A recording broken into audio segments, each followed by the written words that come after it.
outside of your mom or dad or grandparents, who'd you dream of wanting to be like when you were growing up? You ever have a dream? Now, don't do this to me. Yeah, I know how you are. You all are just, we're not like you, Mike. You know, this sermon isn't going south in the first minute, all right? I mean, did you have any dreams or aspirations of wanting to be like someone when you were little? I mean, we all want to be like our dad or grandpa, but I mean, some other figure, some other iconic person. Anybody? Todd? Johnny Bench. Yeah. When he was little, walked around school and told his teachers, true story, I'm going to be the greatest catcher in the world. He went back and told that teacher, looky there, I was the best catcher in the world. Yeah. What a great story. That's a good one to read about. And he wasn't a braggart. What a great guy. Now it's Blue Emu. And it don't sting. Yeah, I think he was famous. They said that his hands were so big he could hold like 5 or 6 baseballs in one hand. He could get them all conjured between his fingers. Yeah, what a great guy. Anybody else have some iconic? Audie Murphy. Yeah, the war hero that became a cowboy movie star. They said he was one of the most decorated men in World War II, and came on to become cowboy movie star. What a great guy. Yeah, man. Anybody else? John Wayne. Yeah, it had to be in there somewhere now. Yeah, Marion. That was his first name. So I saw a hand over here. Somebody else have a hand up? Popeye. I love Popeye. I am what I am what I am. Yeah. Yeah, I know. I love Popeye when I was a kid, man. I love that cartoon. That and the Roadrunner. Yeah. Made me want to eat spinach. Yeah, make you strong. Anybody else? What's that? Loretta Lynn. What a sweetheart. Yeah, what a neat lady. I saw it. She did her last album. I do pay attention once in a while. Her last album was recently, and with a rock star. I don't remember his name. Not my kind of music. But they did an album together, her last album. And he went to her home. This kid could write music. And he said she took me to underneath her bed. She had written all these songs over the years, scribbled on napkins and paper and all kind of stuff. He said, I'll bet she had 100 songs that the world has never heard that she had written, and they just took a few, and he made her last album for every one of those scribbled pieces of paper that she had written for this album. He said it was amazing, her ability to write songs in 20 or 30 minutes, or sitting on a restaurant and writing them down on paper and then turn into a #1 country hit. Yeah, she had an unbelievable, and what a sweetheart of a lady, you know. Yeah. One of Cindy and I's first dates was to go see that, the coal miner's daughter. What a trip.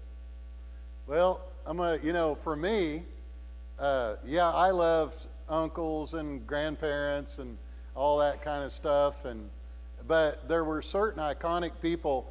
I started out as a bat boy on Trimble's grocery store for the Babe Ruth baseball team. So the little guy going out and getting it, man, I just loved it. I idolized all those guys. They were probably only 13 or 14. I thought they were 6 foot tall and just the most awesome, because I was just a little bitty squirt, And my dad bought me an album that I've showed you before on Stan Musial hit record in the 60s. You could buy them at gas stations, and you could put the record player and play the record, and it would sing the song about Stan Musial. And then it had a turnout page where it had pictures of how to hold your bat and where to stand and what to look at. and I would play that in my bedroom for hours watching, and I became a Stan Musial baseball fan. And then when I was a kid, it wasn't the Tulsa Drillers, it was the Tulsa Oilers. And they played out at the fairgrounds, and they were a St. Louis Cardinal affiliate baseball team. And they would bring players from the St. Louis Cardinals over to our town, which was about, a 30 or 40-minute drive. And they would get kids to come out to the park to sign up for baseball. Come out here and get an autograph and meet a St. Louis Cardinal baseball player and sign up for Little League Baseball. That was really cool stuff. As you get older, you don't realize how awesome that is when you think about it. And so I just became, and they say that people out here in this part of the country, the St. Louis Cardinals were the poor people's Yankees. That's why a lot of people out here in this part of the country love the Cardinals. And I just became a Stan Musial baseball fan. That's what I would tell everybody I wanted to be. I would tell everybody, that's what I wanted to be a part of. And I just wanted to be, and I didn't even know Stan Musial. I mean, you could lay in bed at night and listen to him on the radio and listen to sports announcers talk about it. But I wanted to be Stan Musial. I wanted to be a baseball star. I would tell everybody, hey, what are you going to do? I'm going to play for the St. Louis Cardinals. That's what I'm going to do. I'm going to take Stan Musial's place. And so as a little boy, that was just what I had. I'm out in the country in a farm and ranch family around horses and all that. But in my mind, I'm going to be a baseball player. That's what I wanted to be. And it set the standard for that. I watched what he did. I watched how he lived, and everything about his life became a part of my life. And when I was thinking about that, I was reading in Ephesians chapter 5, verse 1, and there's a scripture that comes to mind, and I want to share it with you. Some of your Bibles will say imitator in place of others instead of example. Follow God's example. Therefore, as dearly loved children, and walk in the way of love, just as Christ loved us and gave himself up for us as a fragrant offering and a sacrifice to God. I wonder, when we strive to be like someone, that's a wonderful thing. It's wonderful. I was blessed. Stan Musial was a wonderful guy. And so all of my life I was never disappointed. In fact, the more I read, the more I liked him. The more I saw that he was a good person. And wow, but the challenge to follow Jesus, to follow his example, man, that's a tall order for every one of us. Isn't it? I mean, if someone says, listen, what does God want of me? What does he expect of me? What does he want me to shoot for as a goal? I can't think of a greater goal for every person than trying to be like Jesus. In fact, it almost seems impossible, doesn't it?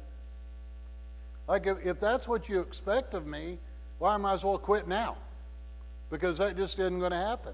And just like Stan Musial, wanting to be like him, here's the crazy thing about iconic sports figures or anyone else.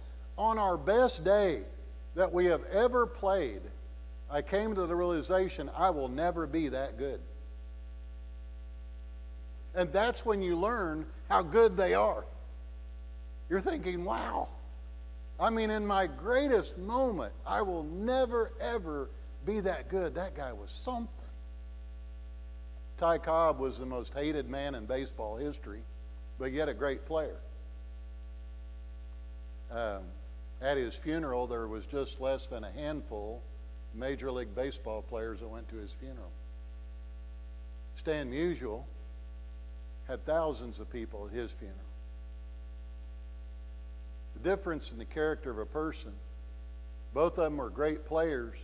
They asked Ty Cobb, what did you think about Stan Musial? How good is he? He said, he's good enough to take your breath away. And coming from one guy that was a great player to another, that's a great statement when someone says that. And I thought, man, that's my guy. You know? And people will ask me all the time, how come Billy Vessels wasn't your idol? He won the Heisman Trophy, and he was from your high school. How come Robbie Nichols wasn't your idol. He was the next best player in my high school, and he played for Baltimore Colts and won a Super Bowl. And then Jim Thorpe grew up right down the road, and people thought the greatest athlete in the world. Why didn't you want to be like Jim Thorpe? He was, some people have voted, the greatest athlete ever in American history. Or Moses Yellowhorse, the first Native American to play Major League Baseball from right down the road from my house in Pawnee. Why didn't you want to be like those guys? I said, they didn't have a hit record. I had Stan's record. That's the record my dad bought me. And that's the one I lived. Why didn't you want to be like Mickey Mantle? He's from Oklahoma. And I said, well, the word is he's not a very nice man. Even little kids knew that. We would go down to the Fireman Dime store and we would, I know you're thinking this is crazy, but stay with me. We would buy baseball cards and we would go through them, and the gum was terrible. None of us chewed the gum. And then we would pick the very best. All the other players went in the trash. All those other cards could probably buy your house today. But we threw them in the trash and got our favorite player. Then we bent that card and ruined it and put it on the fork of our bicycle and got it on there, clipped it on. So we drove it, it sounded like a motor going. And those cards that we folded and stuck on those bicycles could buy your house today. I saw one of those cards go for $250,000, and that was cheap. But man, when we were kids watching these guys like Stan, I mean, we watched how they walked, and that's how we walked. We watched how they ran, and that's how we ran. We watched what kind of bat they used, and that's the bat we wanted. We watched what kind of glove they used, and that's the glove we wanted. And we watched how they tucked their pants and wore their uniform, and that's how we wanted to wear our uniform. And if they had a number, we wanted that number, and everybody fought, I get Stan's number. He's my guy. He's not your guy. I mean, that caused a lot of fights, wanting a certain particular number among young kids that have dreams of wanting to wear the number of their icon. And if they had a baseball card, we wanted to collect it. I mean, we were into their lives. Man, it was just a part of something that you dreamt about. If he had a book, you wanted to read it. If there's a song, you wanted to listen to it. And that's just the way life was for me as a little boy, about following that person. You see, if you look in baseball history, Stan Musial, which a lot of you may not even know, but you go look it up, he had some of the greatest stats that there are in baseball history. I'm not just bragging. Go look it up. He'll be on every list. Between Johnny Bench, Pete Rose, who he hit his last grounder by in his last year. Pete Rose went and picked up the ball and gave it to Stan Musial because he was a young rookie for the Reds. Between Pete Rose and Stan Musial, they had over 8,000 hits between two people. He's in one doubleheader baseball game, Stan Musial hit 5 home runs. And they asked Preacher Rowe, a famous, he said, well, how do you get Stan Musial out? He goes, you don't. He said, you throw 5 wide pitches, walk him, and throw him out at first base. Because you can't strike him out. And I just thought, man, when I was a kid, I would hear that, I'd drink it in, and you would go out there and you would tell your friends, you can't strike me out, you can't strike Stan out. You know, I mean, you'd get out there and brag it up, talk about it. But you see, Yogi Bear said this, you can observe a lot from watching. We learn a lot in life through perception. A lot of what we learn, we look and we watch and we look at how they're doing. They've never said anything to us. It's just oozing out of their life. I want to walk like that. I want to look like that. I want to be like that. I want to wear that number. I want to be. Do you know that? No, I don't know that person, but I got to do this because of a lot of things that I'm going to talk about. Recently, I heard baseball commentators talking about Tatis Jr., a great player coming up in Major League Baseball, maybe one of the most bright and upcoming stars we have for our boys and girls. And he was banned from baseball for over 80 games because he broke the illegal substance use. And the commentator said it's so sad because he said, I went to a baseball camp the other day full of little boys, and every one of them had his number. And every one of them wanted to be like him. And he goes, that's not good for baseball. It's not a good example. And I was so proud as I've grown and got older that everybody said Stan Musial was just a great guy.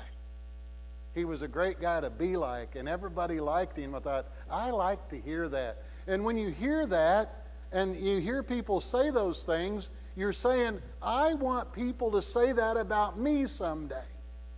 Isn't that what you're perceiving? Isn't that what you're hearing as you're growing up and learning about life? I want to be like that person someday. They say good things about him. They say good things about her. I like the sound of that, and it would be good for me too someday. That sinks in your life. Are you a good role model? Would you encourage people to imitate your behavior? And he says in the text, what a greater goal than imitating the life of Jesus Christ. You want to try something awesome? Try to be like Jesus in a sinful world. You want a tall order? You want a challenge that's unbelievable? Try to live the Christian life in the world we live in today. Man, that is a challenge. I say sometimes on my very best day, I'll never be that good. Not like Jesus. But I should die and he ought to live in my heart, and it is a possibility, believe it or not. As a young boy growing up, the second person that I wanted to imitate was a guy named Fay Odell. He was my very first baseball coach when I was about 6 or 7 years old. I'll never forget him yelling, because you're going to learn as I go on, he was like Vince Lombardi to our town. He was the most iconic football coach in the history of my hometown. And I remember him yelling, Hughes, what are you doing out there? Picking daisies? We're playing baseball here. Now pay attention, quit picking flowers. You know, when you're a little kid, they're playing baseball and you're out there like, you've lost totally, you know what I mean? And I'll never forget that booming voice that he had that was so iconic of him. Because, you know, as I grew, I didn't know these things when I was little. I didn't know he was a great coach. I didn't know. I just knew that I liked him. And I heard what people said about him. And what happened a lot is I became friends with his son. And so on a lot of Sundays, his son would come out to our house, and we would ride horses all day. And I was so excited about it, because we'd ride horses all day long. And then that night, I'd go spend the night at his house. And guess what his dad would do? This iconic man. Because he was the head foot. We got to go down to the high school locker room and take shower. We didn't have a shower at our house. And we got to go down to the high school locker room, and I'd walk around in all the lockers, all their stinky uniforms, and it was like roses to me. I thought, I am tripping out. I'm in the high school locker room. I'm a little kid. You're not. And you knew how bad it stunk in there. But it was like, this is like, I got to have it. I got to do this. This has got to be me. And I just thought, man, this is awesome. Who gets to do this? To walk around and think, hey, I know that guy.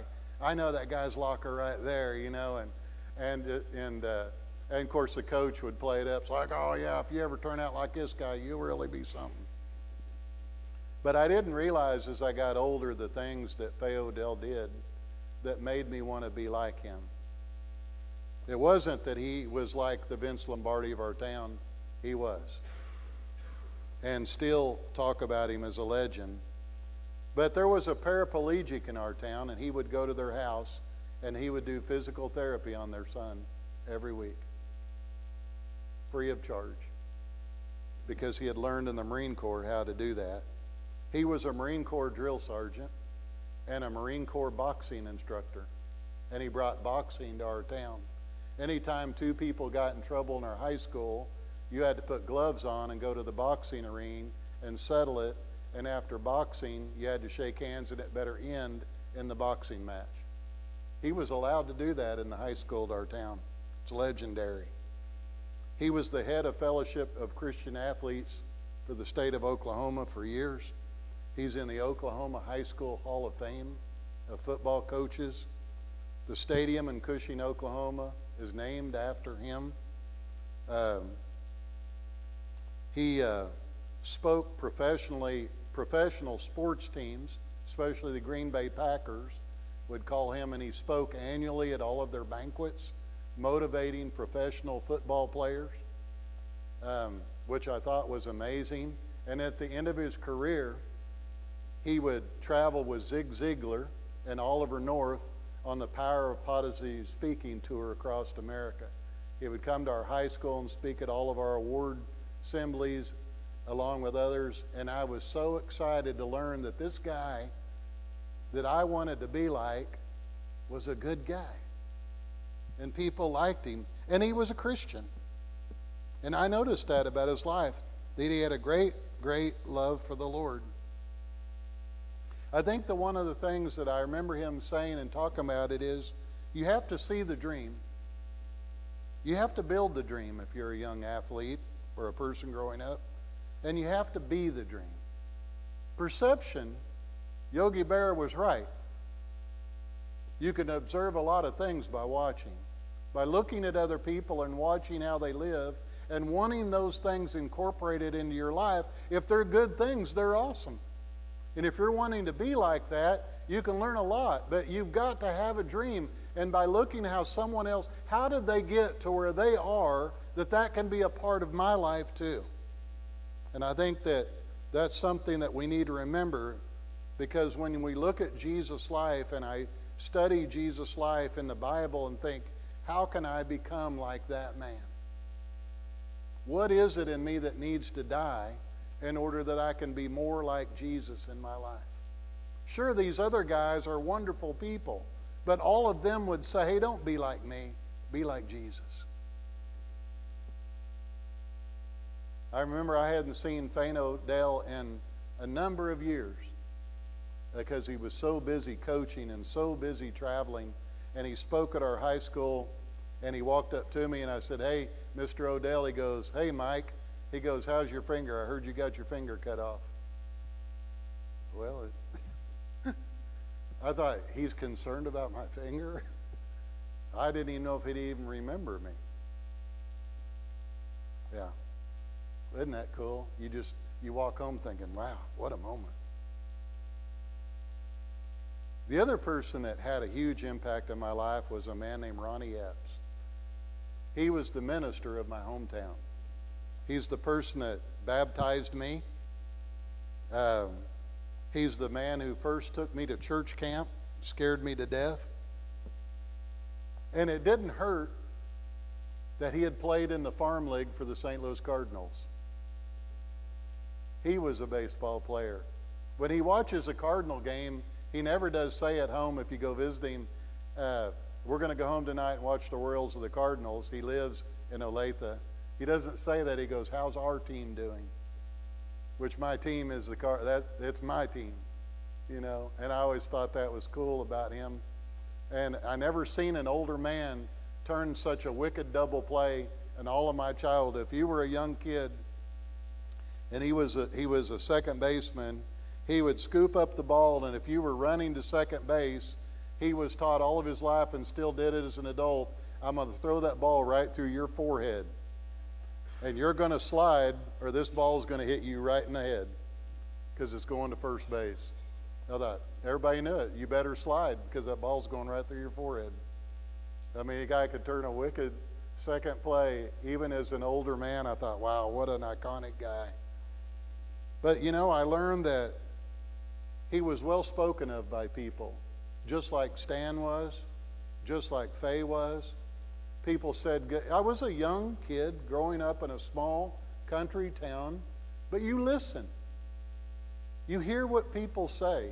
You see what people do. You hear people talk. You hear people pass things around. And as you're perceiving and watching all this take place, and you have dreams of what you want to be. Sure, I love my dad. Sure, I love my grandpa. Sure, I love my uncle who was a great football player. But they weren't Stan. They weren't Faye. They weren't Ronnie. This is what I thought, hey, this is what I think maybe I want to be like someday. These are people, and you might think I'm weird or strange, but I wanted to dream about being like those people. I've spent a lot of time talking to Ronnie Epps, more than all the other people, because we're both in the ministry together, and he's been a mentor to me. And I've heard about what the Christian community says of him. He has as much integrity as any man that's ever been in the Christian church. And you know his very first church that he ever preached at?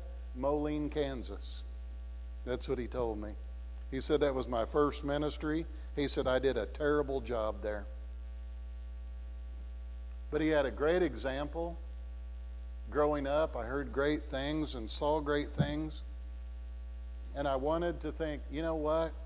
I'd like to be like him someday. I heard a man say, preach the gospel at all times. If necessary, use words. And the best sermons are felt, not tell. Perception has a lot to do with learning. Remember, we watch people, we look at people, we know what we don't want to be like, and we know what we want to be like, and we see it. We may not know how to get there, but that's what we want. It's just like I tell my wife all the time, you know, I want a great marriage. Now, I may not have one, but I'd like to get there someday. That's a dream of mine. And perception, watch other people. We had a couple out at Texoma in our church, and they're always going out to eat and always holding hands. And I heard him say to her, did you just call your wife Sugar Plum? Well, yeah, she's my sweetheart. Well, that's just terrible. You called her Sugar Plum? Well, yeah. We're in love, Mike.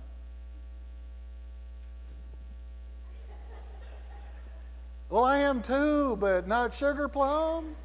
No, it just is funny, you know.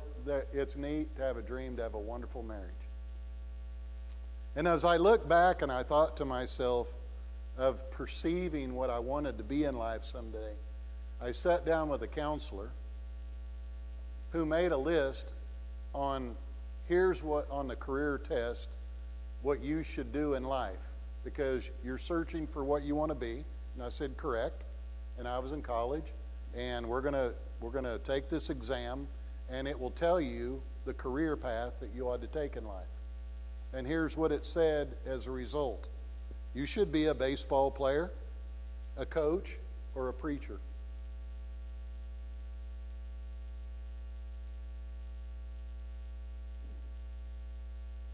Hey, isn't that crazy? You grow up your whole life wanting to be like someone, and when I took a career exam, that's what it said I ought to be someday.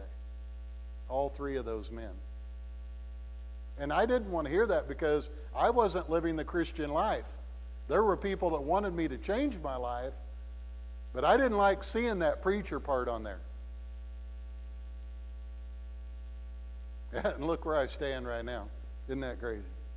God has a great sense of humor. You can say, well, what about the cowboy thing? Why didn't you want to be? Well, that's what we were. I was a cowboy that played baseball. I was in a cowboy family. That was just a given at our house. You know, it wasn't a goal. That's just who we were.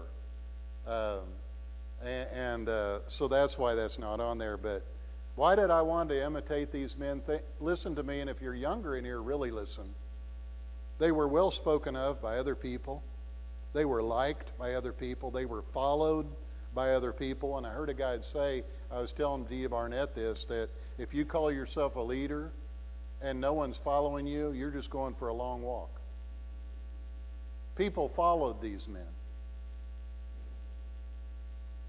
They had good families. and they do to this day. And they were all three very inspirational to other people. I heard and I watched and I witnessed, and these men stood out to me. And when you look in 1 Corinthians chapter 15, verses 33 and 34, all of you need to listen to this. If your parents, listen to this. If your younger people, listen to this. Look at the text in 1 Corinthians. Be careful. When I was a youth minister, people would come to me with all kinds of counseling, and I would tell parents, listen, you can take your kids to every Christian activity that there is under the sun, and a lot of them had, and they were still having trouble. And I would say to them, look at who your kids' friends are. They will have a greater influence than you did. Find out what they do, find out where they go, and that's where you will find out who influences them the most. Bad company corrupts good morals. You run with trash, you'll become trash. You run with good people, when you sit on the shoulders of champions, you can see further than everybody else.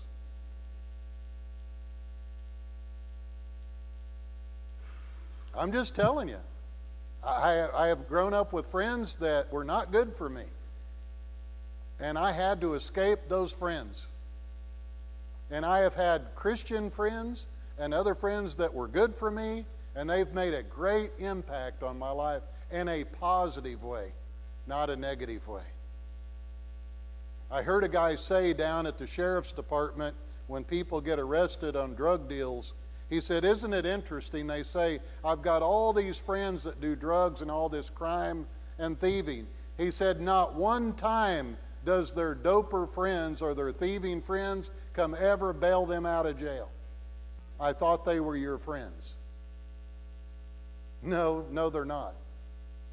They don't come. You know who comes and bails you out? Your family. The people that love you. The people that ought to leave you in there so you'll learn something. Stop sinning, he says. Come to your senses and get better friends. I will tell you, I believe this with all my heart. I believe it's true. I've seen it happen in my own life. I walked away from people that were not good for me so I could turn my life in a positive way. And God answered that prayer for me. But what he did was something I could never imagine. After I got stronger and became more of a leader, he brought those kids back into my life so I could have an influence on them, and I never saw that coming. I thought, oh God, you're good. He goes, yeah, I'll try this on for Mike. You got them back again, but now you're the leader, and you get to influence them. Well, I never seen that coming, and that was such a wonderful moment in my life. To see the power of God when he changes a life in a positive direction, to turn around into something awesome. Only God can take something negative and turn it into something positive. That's just the way he does. But I'm going to tell you here and now, and I know you don't want to hear this. In order for some people to change, you got to find new friends. It's going to tell you.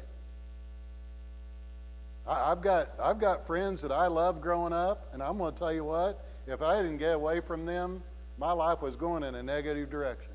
And I liked them. I loved them. They just weren't good for me. And maybe I wasn't good for them. It's good that we did part ways, because God blessed me with some eternal friends that I have today, and I'll get to go to heaven with those friends.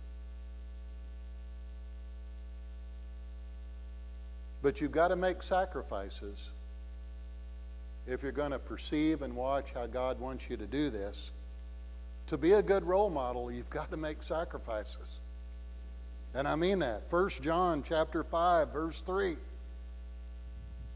To do the things that God wants us to do cannot be a burden. If I were to say to you, how much of you love your husband or wife? Would you raise your hand if you love your husband or wife? Okay? Do you love the person you'd like to become your husband or wife? There you go. We can just include a lot of people. But you know what? If I were to say to you, Terry, is it a burden for you to love Becky? Yeah, don't answer that.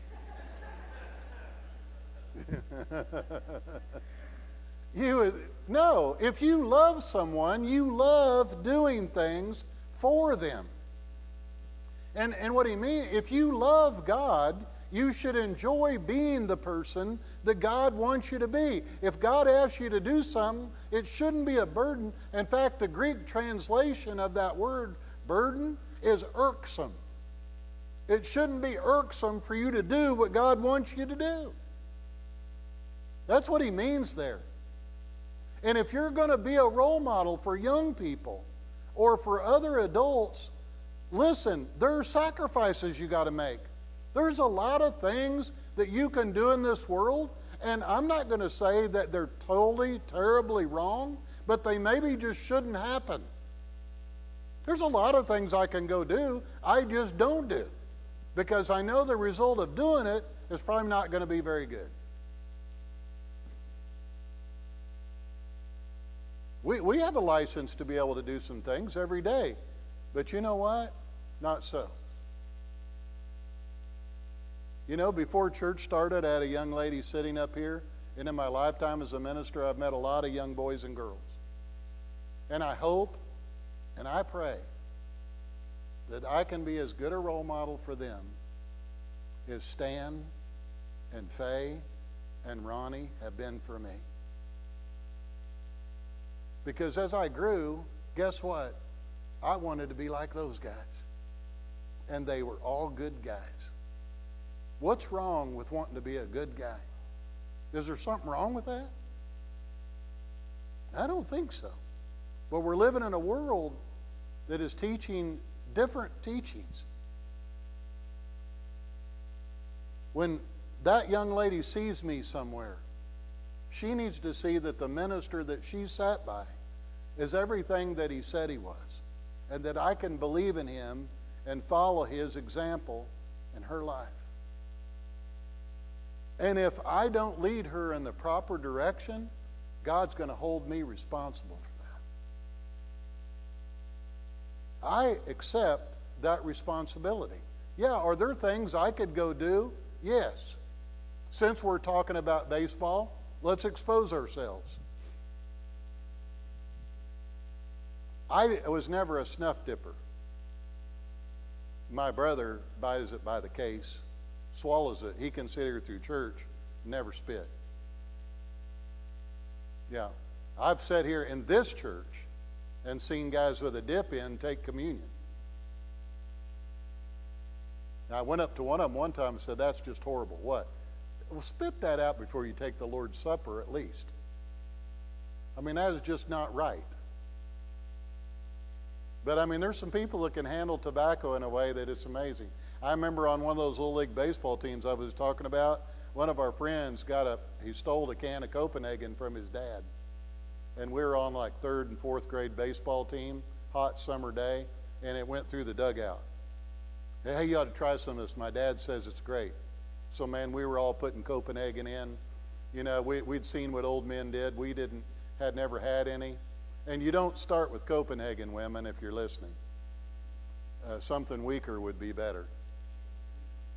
And I remember in the outfield, I saw 4 hitters at once. It was starting to happen to all the guys on the team. You know, the coach said, why don't you come in? What's up? Why don't you just lay in the dugout for a while? He started figuring out what was going on. But for me, tobacco was a bigger thing. I didn't ever like snuff, but tobacco, yeah, I got a dick. You can't play baseball without a wad of tobacco and a baseball glove, and because you got to look like George Brett. You got to play the part. You got to be the part. And you know what? I started realizing all through college baseball, yeah, that's okay, and I've snuck that around through Bible college, and I didn't think there was anything wrong with it. And But I started doing youth work. getting involved in youth ministry. And I thought to myself, I don't want these kids to do this because I do it. So I quit. Now, every spring, when the grass turns green and somebody mows a yard and baseball gloves come out, I salivate thinking, boy, a big old wad of tobacco, yeah, you know, I know you think that sounds nasty, but to a baseball player, you're thinking it's just going right down that alley. But you know why I don't? And I could, but I don't want any of the young people in this church to say, our preacher does that. I don't want that on me. I don't want that on me. I want them to know that I'm true to what I say. And every one of us, if we represent Jesus Christ, and He lives in our heart, like Ephesians 5 says, then we should, out of love, it says in that text, want to imitate Him in the same way, with a greater passion, so that the world can not just see a good man, but the world could see Jesus. So they could meet Him, that they could talk to Him and hear His words through us. Because that's what ministry is all about, if I'm paying attention. So it does take sacrifices. And you know what? Every spring I think about that. And then I think about all the kids that I have had a chance to be with them, and the thought goes away. Because I sacrificed that to be a good role model. And I'm proud of that. What kind of legacy are you going to transmit to others? As I got older and went on a baseball trip in college, oh man, I got to go to St. Louis. Hadn't been out of Oklahoma very much. And we're going to go watch St. Louis play Cincinnati. As we're walking up to the stadium, and you know, there's some of the greatest players in the history of baseball played for the St. Louis Cardinals. I'm going to tell you, look it up in baseball history. And guess whose statue is in front of the stadium after all those stars? Stan. I walked up, it was like the scene out of Rudy. It's Stan. You know, it was like a god. It's like the guy I've always idolized. It's his statue in front of that building. Of all the iconic players that ever played there, Stan was the best. Wow, I thought that was just awesome when that's all you've ever thought about. And when he died, he was on the cover of Sports Illustrated. That's how they memorialized him. Stan the man. They asked Albert Pujols, because they call Albert Pujols El Hombre, which means the man in another language. And he said, I'm not the man. Stan is the man. That's what Albert Pujols said. He said, I'm not that good. He goes, he was the man. And I thought, wow, when you've had people that you idolize in life, I hope your journey is turned out like mine. Because it's so nice to know as you get older and see that none of them ever let me down. They always stayed throughout the journey, that person that I could look to. And that's important in life. And that's what Jesus has been for every one of us. He's never given us reason to doubt. He's always given us the reason that we can believe in Him. We can trust in Him. And if we let Him be a part of our lives, He can turn us from nothing into something good. He can change our lives. As the praise team gets ready to come up and sing this morning, I want to remind you of something. We're living in a country that needs a big dose of this. Let's go back to the text in Ephesians 5. Follow God's example as dearly loved children and walk in the way of love, just as Christ loved us and gave Himself up for us as a fragrant offering and a sacrifice to God.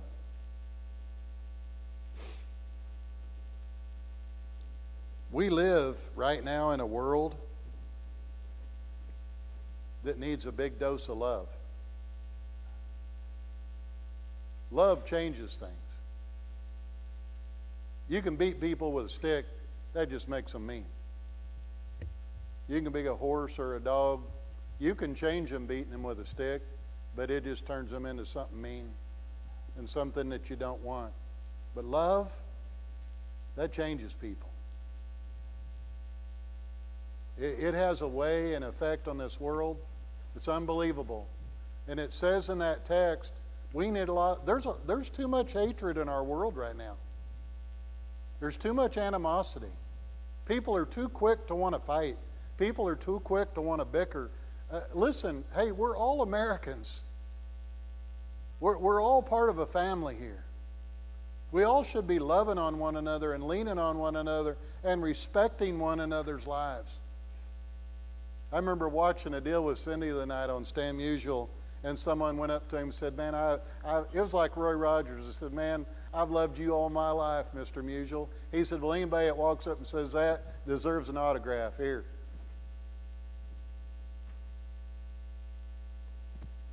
I said, he's just a neat old guy. I thought, isn't that neat to see after you've looked up to someone? Well, that's just Stan Musial. What about Jesus? If Jesus was here today, he would be more than you could ever ask or imagine. You say, he's just like what we thought he would be, and even better. Yeah. And that should be our goal, to want to be like, Paul says, imitate Jesus. What a worthy person to go after. What a great person to try to mimic, to be like, to sound like, to look like, to be like Jesus. Is that an awesome goal? Wow. Yeah. Am I unworthy, like Dee said in his communion meditation, for him to even want to be a part of my life? I am so unworthy. But yet he wants to be. Yeah. This morning, maybe we need to make that our goal, to try to be like Jesus to the best of my ability. I'm going to always fall short until Jesus comes back again. But when you study the New Testament, here's what it says as you get ready to sing. We are blessed in the striving. We're trying to be like him. We're trying, but as we're striving to be like him, he blesses us in the journey. We may never become like him and be like what he wants until he comes. But we're not supposed to quit striving, because he blesses us in the striving. So it's okay to keep trying. In my dying breath, I will say to you, I will never be as good as Stan Musial. I will never be the inspiration that Faye Odell was in my hometown. In my best day, I'll never be as good a preacher as Ronnie Epps. And he used to always bounce at the invitation hymn on his toes. He still does. And I swore I would never do that. And one time I did that during a sermon. I caught myself. But you know what? I think even sometimes on my best day as a minister, I'll never be as good as Ronnie. But you know what? I keep trying. Because that's my goal of what I want to strive to be. And we need to have dreams. Dare to dream dreams. For if dreams die, life is a broken-winged bird that cannot fly. Got to have a dream. Go after it with all your heart. You might be surprised what God can do. Let's sing.